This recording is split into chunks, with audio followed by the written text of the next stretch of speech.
Hi. This is where my bike was stolen 4 weeks ago.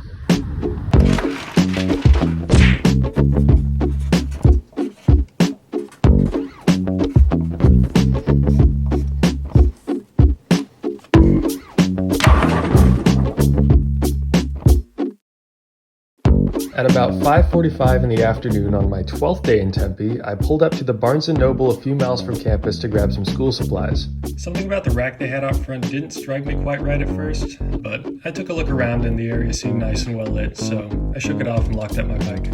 I entered the store, scanned the shelves, found the movie I needed to analyze for my intro to film class, paid, and left. It was about 5 minutes before I headed back to the bike rack, which was now conspicuously empty. I stood there, dumbfounded, for a solid minute. Maybe I locked it to a different rack.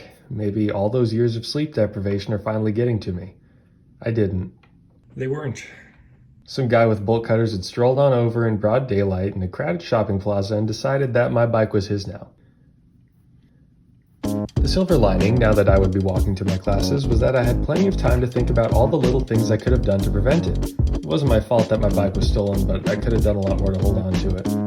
To start with, I used a cable lock, which I now know is one of the easiest and fastest types of locks to compromise. To be fair, I did thread it through both wheels to prevent them from being stolen, but apparently that doesn't do much good when the lock is a non-issue. I also fell into a false sense of security. This shopping center is well funded, it's well lit, and it's well populated. Earlier that week, I'd locked my bike up at the Target across the parking lot for over half an hour with no problem. Surely a shopping plaza with all the stores, walkways, and conveniences a shopaholic could ask for would also have good security.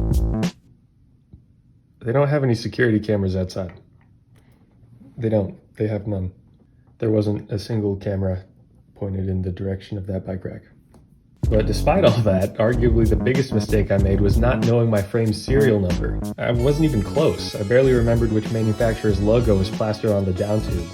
To make matters worse, the only photos I had of it were a few smeared, blurry shots I'd taken one night after tooling around town. Even if the police did miraculously find my bike, the chances of it being returned without irrefutable proof that it was the same one that was stolen from me were close to zero. Fortunately, I don't have to place the blame entirely on my own stupidity. I can put some of it on the small town I grew up in. Up until my 12th day in Tempe, specifically, I'd never had anything major stolen from me. My hometown has a lower crime rate than 75% of US cities. Back home, a cable lock was always enough. So, in spite of Tempe's army of skeletal bikes missing anything and everything that could be wrenched off a locked frame, and in spite of all the warnings I got from well-meaning Arizonans, some small, little, tiny, itty-bitty part of me still believed that a cable lock and a quick look around would be enough. Now I know better.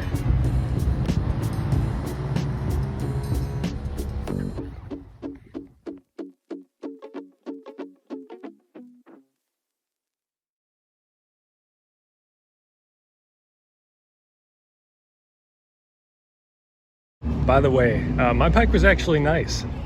This piece of junk is my replacement. And you know what? It hasn't been stolen yet, so I guess it says something about having a nice bike in Tempe. There you go. Crappy bikes don't get stolen.